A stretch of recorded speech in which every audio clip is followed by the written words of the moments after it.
46쪽에 우리 동네 왜 무슨 시냐? 황씨. 만근이 형과는 아무 관련이 없습니다.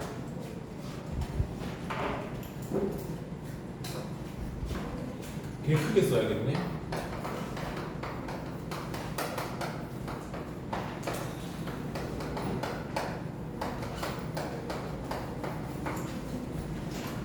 선기야, 그러면 우리 동네 황씨가 있으니까 당연히 우리 동네 김씨라는 소설도 있어야지 않을까? 그게 세상의 진리 아닐까? 지금 우리 동네 김씨라는 소설 있을까요? 있어요. 피크닉으로 오신 것 같아.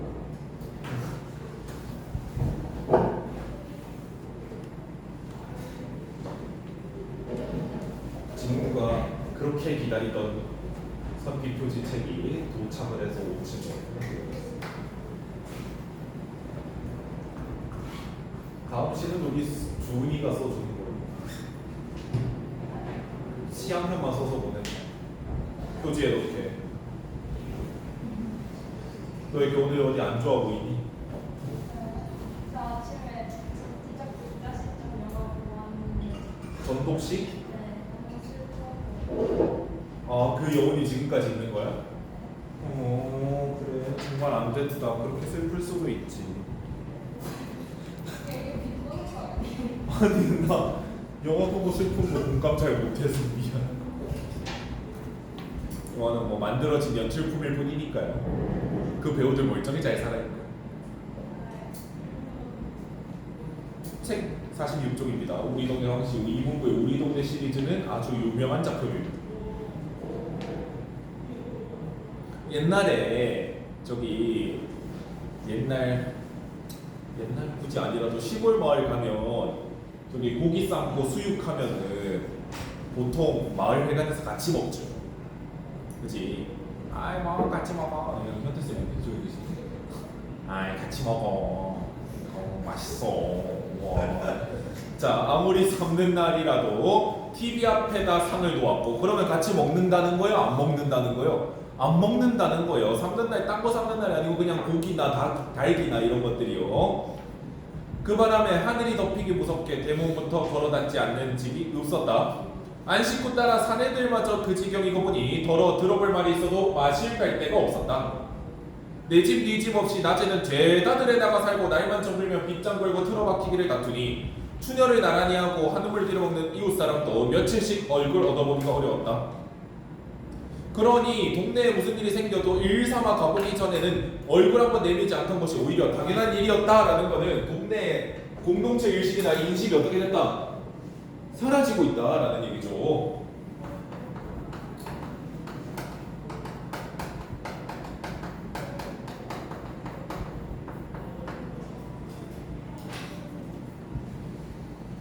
김은 꽃을 한 차례 더 보아야 햅쌀밥을 먹게 되던 장병찬이네 토단머리 배롱나무 곁에 이르자 큰 소리로 장을 불러보았다. 봉색 아버지 지셔? 사투리죠. 어디 사투리일까요? 충청도요. 봉석 아버지 계셔라는 뜻이죠. 자, 본투비 충청도 있니? 본투비 충청도. 그러니까 할아버지 할머니도 충청도 분이다. 이게 손? 그러면 혹시 읽어줄래? 충청도 사투리 밑에 개 많은데? 아 그래? 알겠습니다. 모두 TV 소리에 묻혀들지 기척이 없어 다시 봉석 아버지 하고 고함을 질렀다. 그제서야 알아듣고 봉석이 대답이 나왔다. 너들이들 둔벙에 가신다고 술 갖고 나가셨슈. 둔벙이 어딥니까? 뒤에 나와요. 뒤에 맞나? 뒤에 나와요. 웅덩이의 사투리요. 웅덩이가에 가신다고 술 들고 나가셨대요. 장은 반장일을 맡고 있는 데다 부녀에서 하는 생필품 가게도 겸하고 있었으므로 있던 술을 챙겨들고 먼저 나간 모양이었다. 술은 얼마나? 2병류, 제우, 겨우란 뜻이고요. 사투리 특성 중에 그게 있어요. 아무 때나 구개우가 되는 거 이런 느낌입니다. 제우, 겨우고요. 그까짓 걸 누구 코빼기에 찍어 바른다네. 내 앞으로 따라놓고 적은 거 2병 더 내오더라. 적은 거 2병, 작은 술 요거 2병 더 내오라는 거예요. 근데 옛날에 작은 병이 요즘에 그냥 소주병입니다. 옛날에 그거 있었어요. 지금도 있잖아요. 페트병 이거 있고 당근 2병 이거 있고. 네, 네, 페트병이 큰 병이고요. 이거 작은 거 2병, 그냥 소주 2병 더 가져와라, 아니면 막걸리 2병 더 가져와라 이런 느낌입니다. 외상 나는 거죠. 김은 접대 것도 아직 안 갖다 줬으면서 술값을 더 달아놓았다. 아, 저번 외상값도 안 갚아놓고 술값 외상을 더 한 거네요. 그러고 보니 생전 나올 것 없는 산에다 남의 입빔으로 들이미는 돈만 해도 보리값 하나 댐찍겠다. 입빔이 뭐예요? 입빔? 입빔? 레이저 빔? 아니죠, 뒤에 나와 있어요. 엄마 이거 소리. 입마금이나 입시시로 돈을 주는 돈이나 물건 이런 거요. 성기야, 이거 방금 말한 거 비밀이야 이러면서 하나 지워줘. 그렇지? 하는 거죠. 네, 그게 입빔이에요. 소통하기 어렵다. 이거 지나가야 돼. 그는 작년 봄에도 옮기만 하면 허옇게 굳으며 죽고 송충이 전염병이라고 할 수 있는 경화살제가 배금 나와 그것을 솔가지에 매단이라고 훅기시나 들었지만 발포 전에도 생각지 않았던 생돈을 썼었다. 생돈은 안 들여도 되는 돈을 써버린 거죠. 6월 중순께 송충이가 꼬치를 틀고 들어앉았을 때도 면에서 사람이 나와 성화되는 바람에 이장이 일요일로 퇴근하여 동네 아이들을 몰아와 한나절 동안 애벌레 따기를 했던 것이다. 송충이 접이고 애벌레 따기고 치러보면 고작 군에 보고하려고 면주가지 들고 나온 카메라에 사진이나 찍혀주는 행사로 그칠 뿐이었다. 그렇구면 그려 어떤 것은 짜게만 먹었어도 아무 탈 없는디 엽대기 있는 놈은 공중 맹물만 켜고도 편찮단게 이것저것 먹어도 탈 안 나는 사람이 있을 거예요. 그냥 맹물만 마신 것 같은데도 탈 나는 사람이 있고요. 춘자 아버지 들으시고 앞으로는 단위 조합 끼고 우리들한테 장사할 생각이랑 아예 마시고 우리가 한두는 백지 불린다고 배지, 배돼지 배불리자고 출자한 게 아니요. 출자는 조합 만들 거면 출자해야 되죠, 여러분들. 앞으로는 단위 조합 것들보다 더 높은 꽃대가리가 와서 뻘석이로 저기에도 속지 않겠다 이거요. 춘자 아버지 잘 생각해 보시고 빈대 비추고 눈대 눈을 주는 하늘도 우리를 안 속이고 쌀 때 쌀을 주고 보리 때 보리를 주는 땅도 우리를 안 속여요. 뾰족거려 칠게요. 하늘도 우리를 안 속이고 땅도 우리를 안 속인다.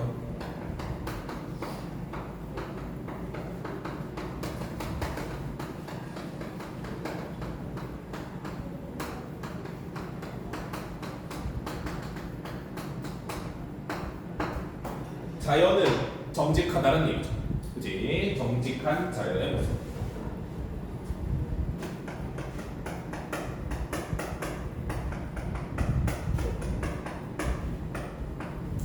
그럼 사람을 속이는 건 뭡니까?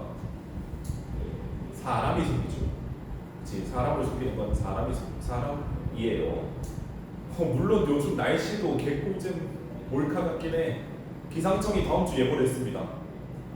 폭염 아니면 폭우래요. 언제부터 그거 예보냐? 내일 비올 확률은 반반입니다 이런 느낌이잖아. 근데 극단적이래요. 폭염이 막 35도, 36도를 꽂거나 폭우가 막 저기 재난 문자 올 정도로 오거나.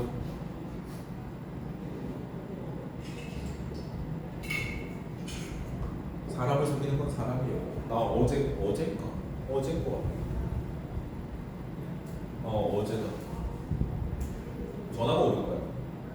받았지?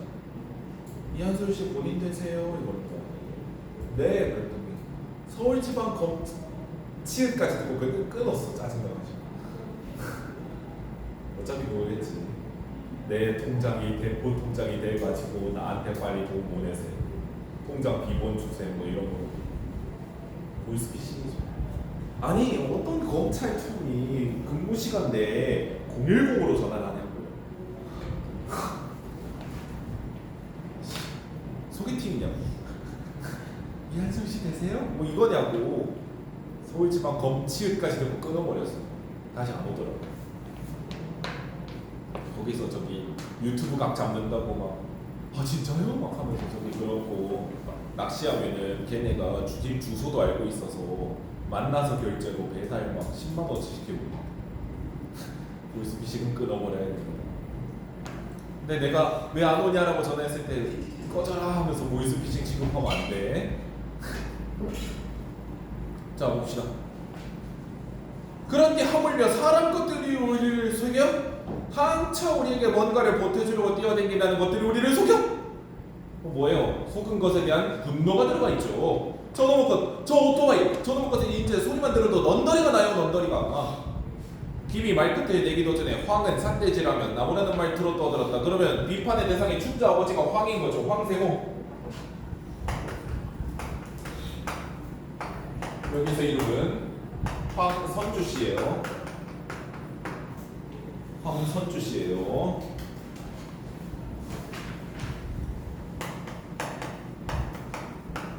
마을 사람들에 대해서 강매하고요. 고리대금업 해가지고 부를 축적한 사람이에요. 고리대금업이 뭐예요? 셰익스피어의 베니스의 상인이라는 소설 아십니까?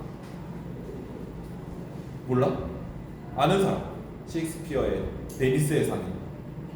고리대금업자 샤일록한테 돈을 빌린 안토니오가 샤일록이 너가 돈을 갚지 못하면 너의 가슴살 1파운드를 가져가겠다라고 했더니 판결이 그래? 피는 가져가겠다고 안 했구나. 그러면 살만 한번 잘 도려내봐라 라고 한 사이다 판결. 거기에서도 고리대금업이 등장하거든요. 고리대금업은 사채업자야. 그래서 마을 사람들한테 욕먹을만 하죠. 그치? 강매는 뭐 팔았냐면 젓갈 팔았어요. 그것도 시장에 못 내다 파는 거 마을 사람들한테 그냥 강매해서 갖다 팔았어요. 이거 사가. 돈 나중에 줘. 일단 먹어. 이걸로 다 독점해. 이런 느낌으로요. 그리고 이 사람 얼마나 빌런이냐면 수재민 돕기.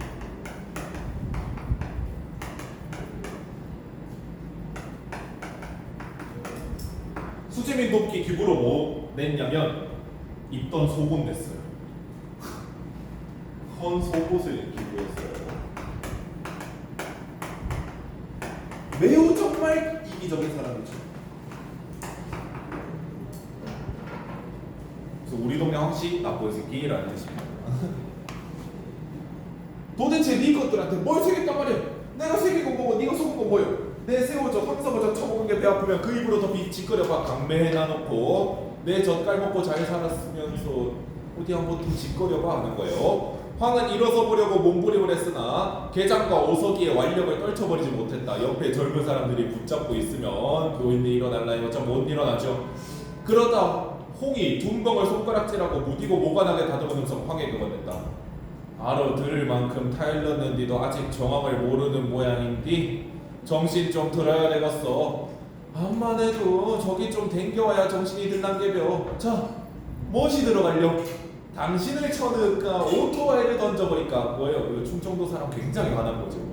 그치? 아이고 아직 정신을 못 차렸냐며. 저기 웅덩이 한번 갔다 와야 쓰겄네. 선택을 해. 니를 던질까? 니 오토바이를 던질까? 이 정도면 거의 그 이범수 짤 그거 마냥 형님은 나한테 그러면 안 되시오 하면서 죽이는 그것 마냥 극대노한 거죠. 그치? 그리고 협박이 꽤나 그럴듯하잖아요. 현실 가능성 개 있어 보이잖아. 할아버지를 던질까요? 할아버지 오토바이를 던질까요? 자, 황은 눈이 뒤집힐 때 대꾸를 못했다. 왜? 대꾸했다가 진짜 던져지거든요. 둔벙은 무시로 자고 이는 띄어쓸게요. 무시로 자고 있는 무시로는 시도 때도 없이 딱히 정해진 때가 없지. 마파람 얘들아, 마파람이면 어느 방향에서 불어오는 바람이니?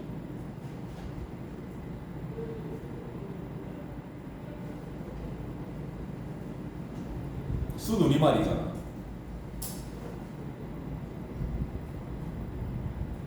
동서남북 중에 찍어봐.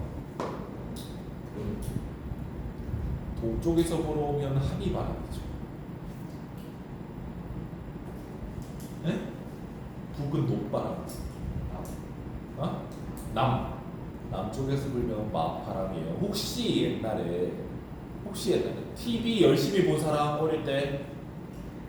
주은이 어릴 때 TV 열심히 안 봤니? TVN에 소사이어티 게임이라고 했었어요. 저기 나눠가지고 더 지니어스처럼 저기 뭐 마당에서 정치질하고 게임 풀고 그런 걸 했었어요. 거기에서 한쪽 동네는 마동이었고 한쪽 동네는 목동이었거든요. 그게 남쪽, 북쪽 이렇게 해서 게임한 겁니다. 그래서 마파람은 남바람이에요. 물노를 번쩍거리고 그때마다 갈대와 함께 둥벙을 에워싸고 있던 의학새 숲은 의학새는 새다 아니다. 아니다. 억새풀이에요. 의학새는 억새풀이에요. 칼을 뽑아 별빛을 두르며 서로 뒤엉켜 울었다. 의학새 울음이 꺾음해지면 틈틈이 여치가 울고 곁들여 배짱에도 크라이. 김은 그것을 밤이 우는 소리로 여겼다. 하늘은 본디 조용한데 을의 땅에서 시끄러웠었다는 것도 더불어 깨우치면서 세상이 아무리 먹같이 되었더라도 헐벌은 허고 살아야겠더라고. 이장은 계속 말했다. 촌놈은 나이가 명함이지만 나도 막말을 안 할 수 없어 하는디. 당신이 계장님 만나러 여기까지 온 속셈을 우리가 모르지 않아. 물간새 오젓 고른 황석어젓 좀 농민들한테 밀어볼까 하고 시방짓게 앉았는데 아스시오 아서라고 썼듯 하지 말라고. 아서라고. 나도 작년 같지 않아. 나도 정신 차렸다고. 작년만 해도 동네에서 죽일 놈 소리 들었고 또 그래야 쌌어. 하지만 나도 싫어. 왜냐? 나도 당신 말 맞다. 나 젊어. 남의 잔치에 설거지 해주다 배멀고 동네에서 소리 들어가면 살고 싶지는 않더라 이거야. 그리고 이건 내 개인 문제가 아니야. 그럼 뭐냐? 하늘과 땅과 비바람도 눈보라도 우리를 보호해줘. 자연은 우리를 먹이지 않는다는 거예요. 보호해준다는 거예요. 심지어 개돼지도 우리를 위해서로. 그러나 사람은 틀리더라 이거야. 그러니 이제는 세상 없이 거시기한 놈이 무슨 소리를 해도 못 믿겠더라 이거야. 황씨한테 속아서 이제 사람 못 믿겠다. 이장은 말머리를 끊고 좌쪽을 한 차례 둘러본다고 나머지를 이었다. 그러니 때 결과적으로 우리 스스로 우리를 보호하지 아니하면 아니 되겠더라. 이게 무슨 말입니까? 공동체 의식을 버리는 거예요. 회복하길 희망하는 거예요. 회복하길 희망하는 거죠. 공동체 의식의 회복 희망이에요. 이게 결론이에요. 내 맘만 같으면 당신이고 오토바이고 죄 남대문표 반스에 사서 둔봉 속에 쳐놓겠어. 남대문표 반스 뭐냐면 이거예요. 본인이 수제 민독기로 낸 헌속옷, 입던 속옷, 다 떨어져가는 속옷. 또 그래요 오라. 그러나 어쨌든 간에 당신은 우리게 사람이에요. 그러면 황씨를 기회 주겠다는 겁니까? 버리겠다는 겁니까? 어쨌거나 우리 쪽 사람이라는 건 기회 주겠다는 거죠.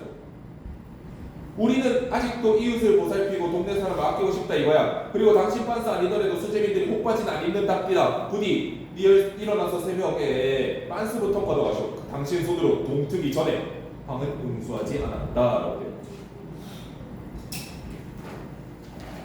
1, 2, 3, 4 해봅시다.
넘냐 너네는? 그러니까 아니 이거 어디 꽂아서 여기에 그냥 얹어서 이렇게 회전해서 틀어버리고 싶은데 방법을 좀 찾아. 수분 충전하시죠.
이따 5층에서 또 훔쳐와야 돼.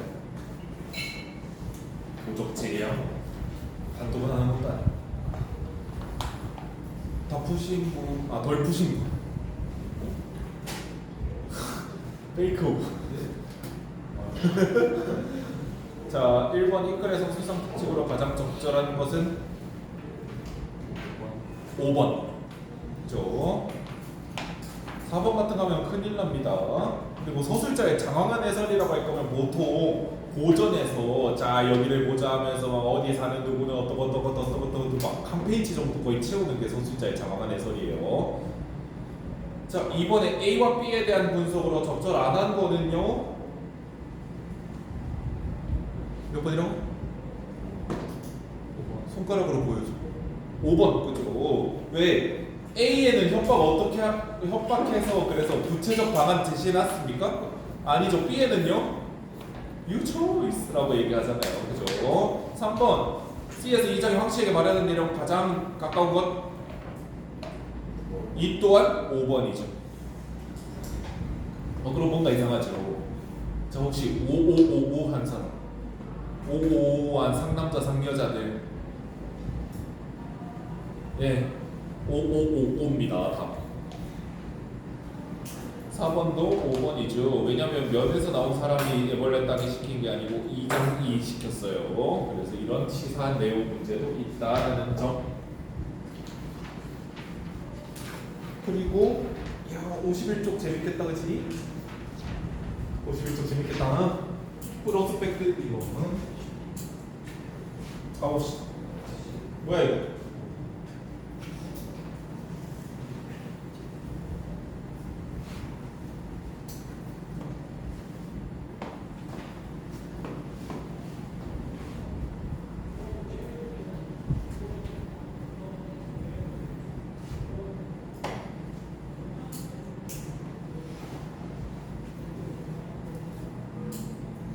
자, 프로스펙트 이론, 행동경제학의 근간을 이루는 이론이라고 합니다.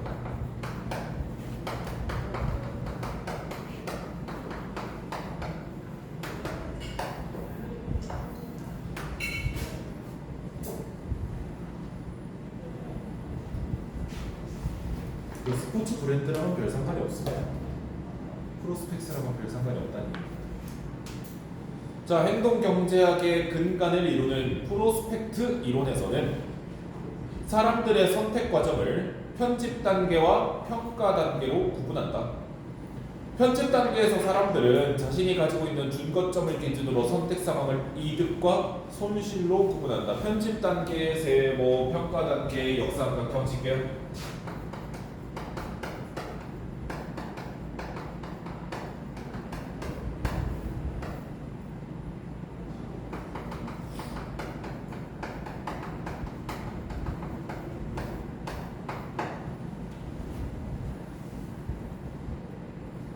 자, 편집 단계에서 사람들은 자신이 가지고 있는 준거점을 기준으로 선택 상황을 뭘로 구분한대요? 이득과 손실로 구분. 선택 상황을 이득과 손실로 구분 밑줄.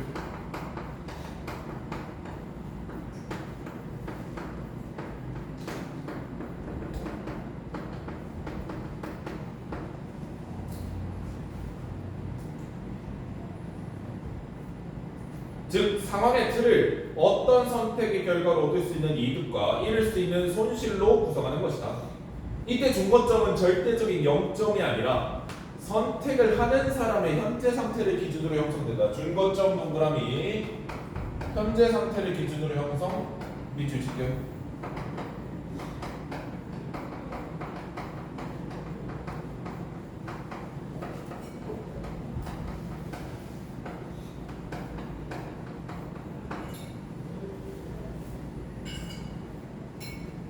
이 준거점을 기준으로 사람들은 자신이 얼마만큼 얻는지 잃는지를 평가하게 되는데 이는 사람들이 객관적 가치의 절대량보다 그 변화량에 더 민감하게 반응함을 시사한다. 시사한다는 건 보여준다는 거죠. 사람들은 뭐에 더 민감하게 반응한대? 절대적 가치의 객관적 가치의 절대량보다 변화량에 절대량보다 변화량에 민감하다.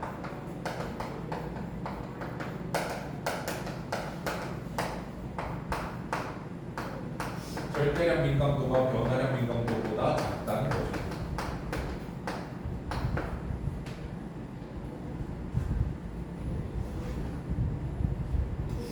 선택 상황의 편집이 끝나면 평가 단계로 들어간다. 평가 단계 다시 역삼각형 쳐줄게요. 평가 단계에서는 가치 함수에 기초하여 객관적 가치의 주관적 가치를, 확률 가중 함수에 기초하여 객관적 확률에 대한 주관적 반응을 평가한다. 가치 함수에 기초하여 바로 치고요. 객관적 가치의 주관적 가치를 밑줄 칠게요.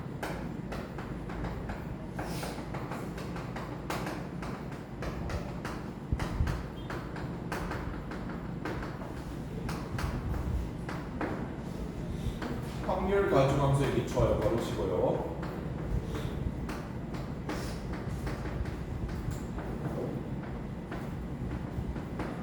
객관적 확률에 대한 주관적 반응을 밑줄치게요.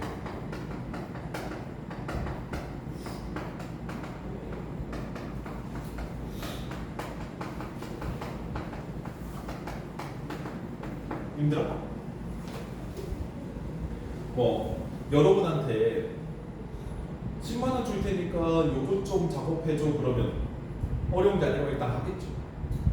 그치? 10만 원 줄 테니까 한 3시간 걸리는 작업해줘 그러면 하겠지.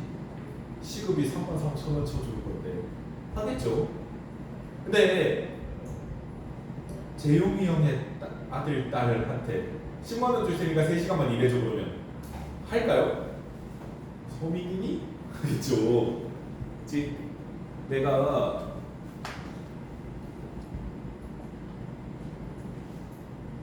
선기한테 열심히 하면 치킨 한 마리 사줄게 오 하면서 할 거예요.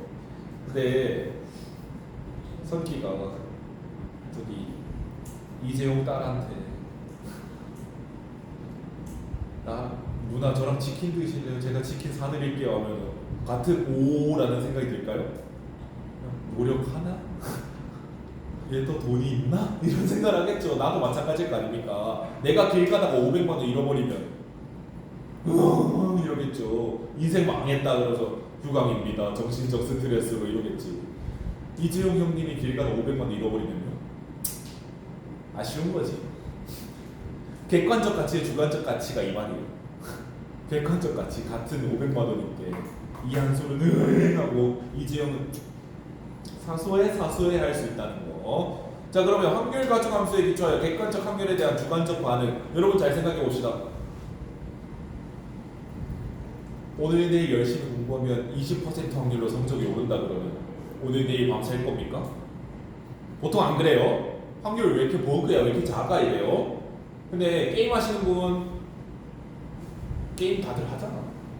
이 아이템 전설급 아이템 20% 확률로 뽑을 수 있다 그러면 싸패자야. 그렇잖아. 전설급 아이템 20% 확률로 뽑는다는 패자고 오늘 내일 공부 열심히 하면은 20% 확률로 성적이 오른다는 버그야 왜 이렇게 안 올라 이러는 거잖아요. 그래서 객관적 확률에 대한 주관적 반응이 이 소리라고요. 가차 돌릴 때는 5% 확률이면 뭐야 들어가자 이러잖아. 맞잖아. 5% 확률이면 뭐야 씨 한 자릿수라고 들어가자 0.01 이런 것도 들어가잖아. 에픽템 들어가자 이러면서. 근데 5%의 확률로 내일 휴강 이러면 휴강 절대 안 하겠네 이러겠잖아. 이런 느낌이라고요. 객관적 확률에 대한 주관적 반응이. 그림은 정해진 중과점을 기준으로 한 이득과 손실에 대한 평가 함수인 가치 함수를 그래프로 나타낸 것이다. 가치 함수의 S자 모양은 가치 판단자의 위험에 대한 태도와 그가 생각하는 중거점의 위치에 따라 달라진다. 사람들은 중거점을 기준으로 이득이나 손실이 커지면 가치의 변화량에 둔감해진다. 이는 그림에서도 가치 함수의 기울기가 점점 완만해지는 것으로 이를 민감도 체감이라 부른다. 민감도 체감 동그라미 치기.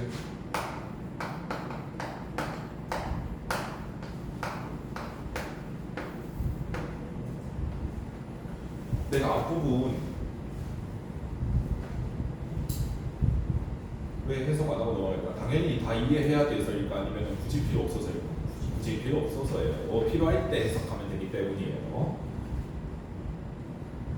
민감도 체감으로 인해 사람들은 이득과 손실 영역에서 위험에 대한 다른 태도를 갖게 된다. 밑줄 치기요. 민감도 체감의 영향은 이득과 손실에서 위험에 대한 다른 태도를 갖게 된다.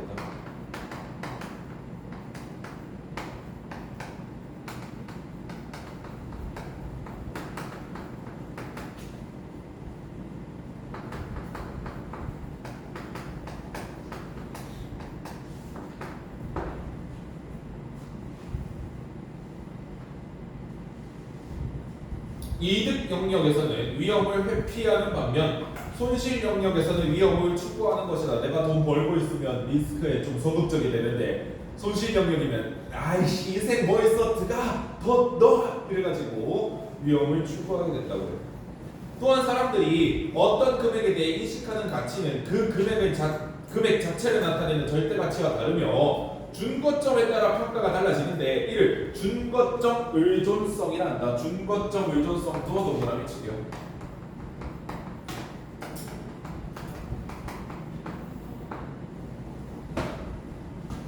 사람들은 일반적으로 처음에 발생하는 약간의 이득에 대해서는 그 값의 절대 가치보다 높게 평가하고 뭐 너네가 저기 게임을 하다가 아니면은 저기 뭐 당근을 하다가 처음으로 이제 돈을 벌어온 거야. 오오오 이런다고. 요즘은 뭐 저기 과일 키우거나 뭐 이런 게임도 있더만. 계란 키우거나 뭐 이런 거 리얼 팜인가 뭔가 그런 것도 있더만. 처음 받아보고 오 진짜 이게 되네?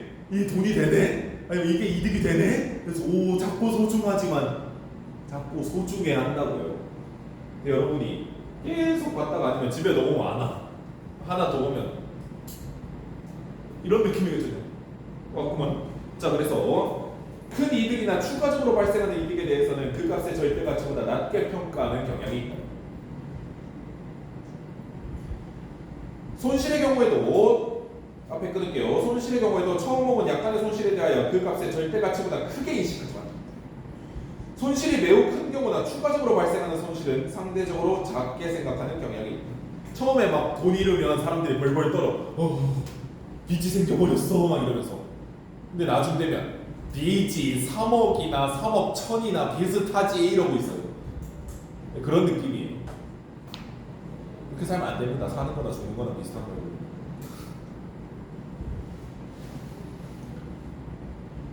자, 그림에서 손실 영역에서의 함수 기울기는 이득 영역에서의 함수 기울기보다 더 가파른 특징을 갖고 있다. 이거 기울기보고 그럼 뭘까? 이러면서 경제학자 마냥 해석하지 말고 해석을 기다리라고요. 아까 계셨는데 농담입니다. 재미가 없었는데. 자, 이는 뒤에 밑줄 손실에 대한 평가 가치가 이득에 대한 평가 가치보다 상대적으로 크게 나타나. 5만원 벌어서 얻는 플러스의 기쁨보다 5만원 잃어서 얻는 마이너스의 속쓰림이 더 크다고요. 가령 동일한 만원이라도 만원이 생겼을 때보다 만원이 잃어버렸을 때의 손실감이 상대적으로 크다. 그죠? 여러분들 만약 에어팟을 샀어 그러면 오오오 좋아 나도 이제 에어팟 야 기능 좋네 우와 노캔 그러고 그냥 들어요. 하루를 채 안 가요. 하루 동안 막 에어팟 보면서 에어팟 이러면서 막 이런 거 안 해요.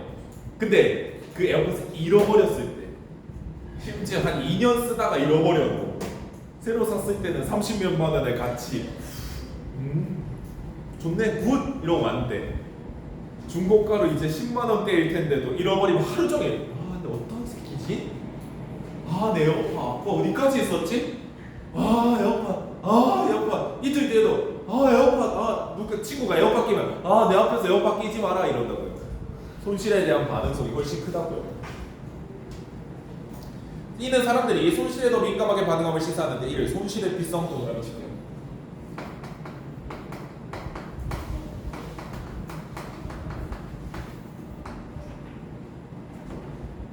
그래서 이게 그런 거 있어요.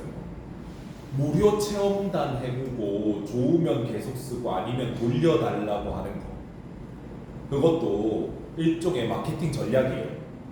무료 체험단 하면 일단 내 거가 되잖아.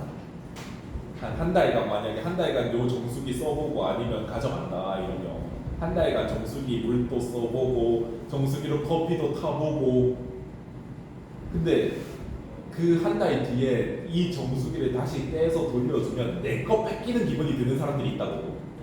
내 거 뺏기는 기분이 있다가 없는 건 티가 나잖아.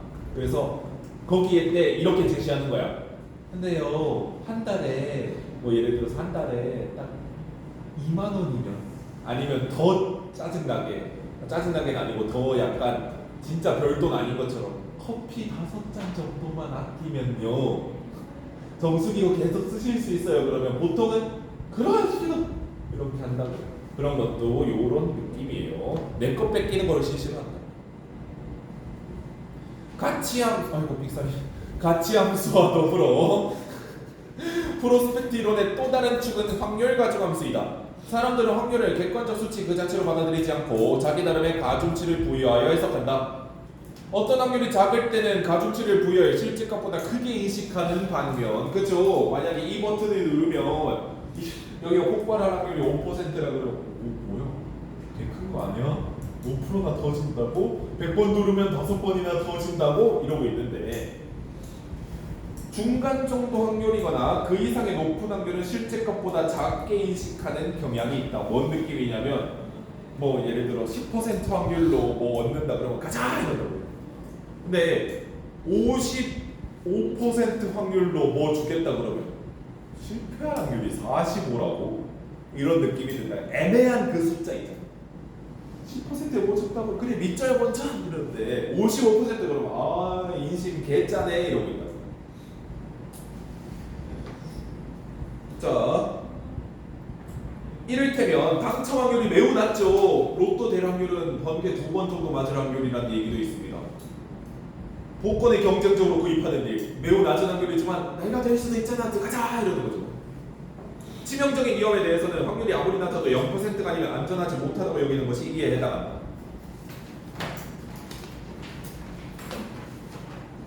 그 군대에 가면 연습용 수류탄이 있거든요. 그거 뭐라고 하냐면 손에서 터져도 99% 안전하다 그래요. 그럼 이제 사람들이 다 뭘 생각하냐면 1%는 뭐야 이러고 있어요. 근데 내 친구가 생체 실험을 했어요. 내 대학 동기. 해군이라서 수류탄을 안 던져본 거야. 해군은 수류탄 던지면 자기 배에 자기가 수류탄 까는 거잖아요. 아니 상식적으로 이런 생각하는 사람이 있을 거예요. 남의 배로 수류탄 까면 안 되냐.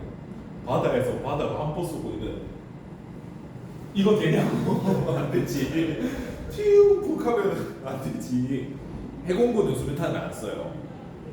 공군도 수류탄 안 써요. 왜냐면 수류탄 까봤자 우리 전투기야. 우리 전투기 터지면 한 2조 날려요. 안 되잖아. 조종선까지 날리는 거니까 몇 조 날라가요. 내 친구 해군이었어. 대학 동기. 예비군은 육군만 가거든요. 예비군은 다 육군으로 가요. 나중에 학생 예비군. 수류탄 안전핀 분리 촥 뜯었어. 배그처럼 했어. 와 배그 같다 이러고 얘가 던져를 못 들은 거야. 안전핀 분리하고 야 배그 같다 이거. 빨리 던져! 특히 여기서 빵 터졌어 송이에서. 근데 아 따가워 이러고 끝났어요. 연습용 수류탄 잘 만들었어. 아 따가워 이래서 생체 실험했다고. 갑자기 그래서 방금 보셨듯이 이렇게 안전합니다. 우리 북방 기술의 박수이지라고. 그래서 제 친구 온갖 이제 그런 별명으로 불렀어요. 뭐 정크랩 이런 걸로 부르고, 정크랩이라고 이렇게 부르고. 걔가 뭐 들고 있을 때마다 폭탄하냐 이러고 있고, 대학에서 저 새끼 비트위즈 들었다 폭탄하냐 이러고 있고 하루 종일 돌렸어요. 이게 왜 나왔지? 여튼 99% 확률로 안전하다 그랬는데 내 친구 99명 중에 든 거죠. 까비 1% 들지. 그래서 100%가 아니면 뭐야 이런 생각이 든다는 거예요. 리처드 세일러는 프로스펙트 이론을 응용하여 여러 개의 결과가 있을 때 52페이지입니다. 사람들이 이를 어떻게 부호하여 처리하는지에 대한 쾌락적 편집 규칙을 제시하였다. 사람들은 여러 개의 결과가 있을 때 이것들을 통합해서 하나의 이득 또는 손실로 볼 것인지 아니면 분리해서 개개의 이득 또는 손실로 볼 것인지 결과들을 부호하는 과정을 거치게 된다. 이런 부호화는 사람들의 주관적 반응을 보다 좋게 하는 방향, 즉 뒤에 밑줄 이득은 보다 크게 손실은 보다 작게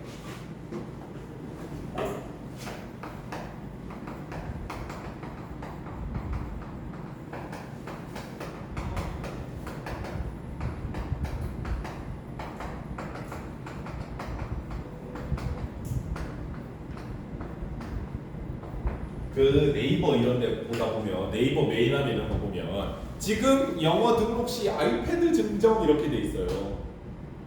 근데 거기서 아이패드는 몇백만 원 상당 아이패드 프로 이렇게 총액을 써놔.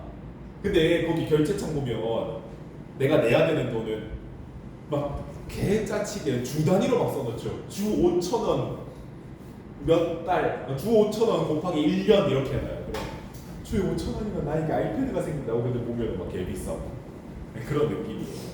이득은 보다 크게 제시하고요. 손실은 제일 작은 것처럼 제시하는.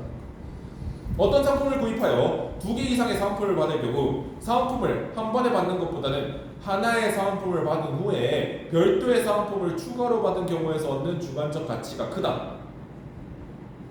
첫 번째 사은품의 가치를 느끼고 어느 정도 시간이 지나 중고점이 이동한 상황에서 다시 추가 사은품의 가치를 느끼기 때문이다. 이것은 복수 이득의 분리 법칙, 뾰족하게 칠게요. 법칙이 자꾸 나올 것만 같잖아요.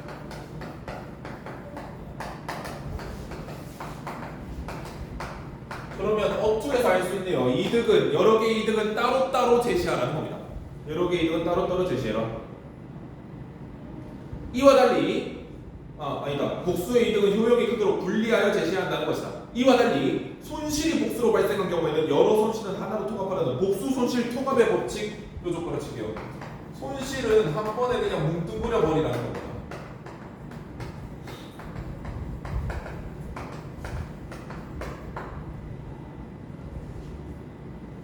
신용카드사가 고객의 카드를 사용할 때마다 발생하는 손실을 매번 느끼지 않고 카드를 사용할 수 있도록 하고 사용 금액은 월 단위로 지급하도록 하는 결제 방법을 적용하는 것이 이에 해당한다. 여러분들 혹시 후불교통카드 여러분들 안 쓰시죠?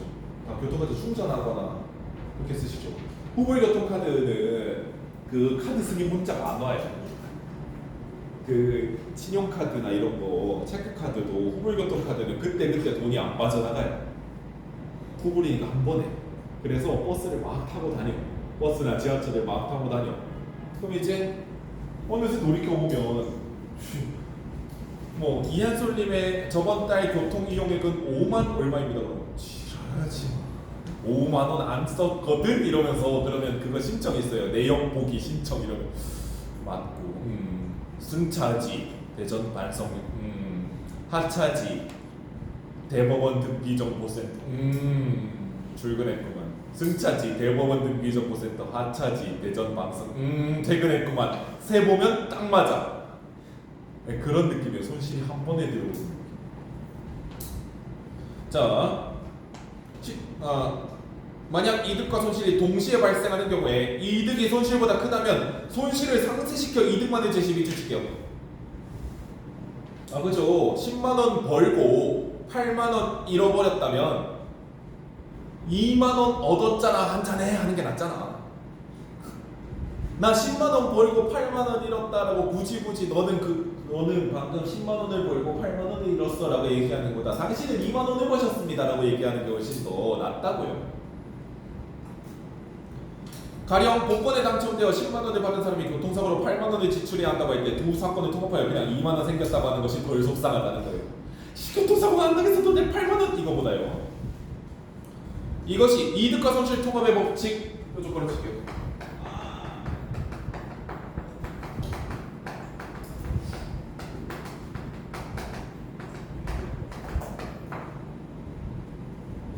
그런데 아주 큰 손실로 매우 실망한 상태에서 발생한 약간의 좋은 일은 희망이 될 수 있죠. 멈췄어? 네. 오래 좀 멈추고. 끼야.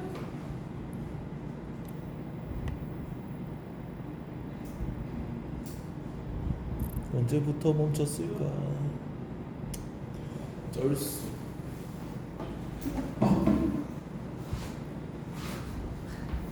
자, 움직여야겠군요. 네, 제보 감사합니다. 멈췄다가 지금 뭐 칠판에 쓴 거밖에 없어요. 딱 보시면 되고요. 자, 아주 큰 손실로 매우 실망한 상태에서 발생한 약간의 좋은 일은 희망이 될 수 있죠. 손실에서 이득 금액을 뺀 것만큼을 손실로 간주하기보다는 이게 뭐냐면 자, 한 20만 원 잃었는데 어디서 2만 원 주었어. 그러면 18만 원 잃었다라고 하면 결국은 또 잃은 거야 이러잖아요. 근데 20만 원 잃었지만 2만 원 주었잖아. 한잔 해 하는 게 낫다고. 네, 이게 이득과 손실 분리의 법칙 조건.